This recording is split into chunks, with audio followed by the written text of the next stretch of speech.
finally on 4. A man involved in a car crash sending him to the ICU is finally reunited with the 2 Good Samaritans that were able to go to his first aid. News 4 Tucson's Mark Mangura was there for the reunion. Mark.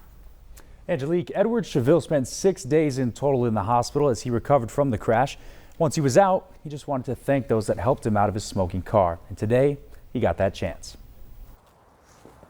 Well, howdy. It's good to see you talking. The last time Doc and Terry saw Edward, he was in serious pain with blood running down his face. He didn't realize how bad his injuries were because I had seen on his knee he had a huge laceration. He kept complaining about how bad his chest hurt, and across his forehead he had the nastiest cut.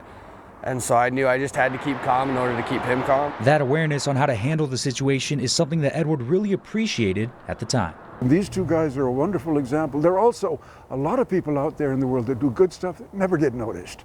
And damn it, I'm glad you've got them on camera. I'm glad the world is noticing them. Working across the street when they heard the crash, Doc and Terry needed help from 2 other people to break the glass on the door and rip it open to get Edward out of the car. When he got out of the car, he was pretty shooken up. He had blood all over his face and such, and just also a couple nasty injuries. You could tell he's pretty beat up. Despite the intense situation, these 2 didn't have to think about it. They ran to the car simply because they cared. That's all it really takes is, let someone know that we all care for each other and we're all in this together, So, I would hope someone would do the same for me, As far as Doc and Terry are concerned, they're just happy to see Edward doing well.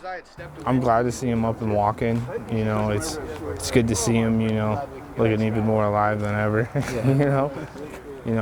It was a crazy experience for sure. I'm told the trio already has plans to meet again, and Edward is welcome at the shop anytime. In the studio, I'm Mark Mangura, News 4 Tucson. All right.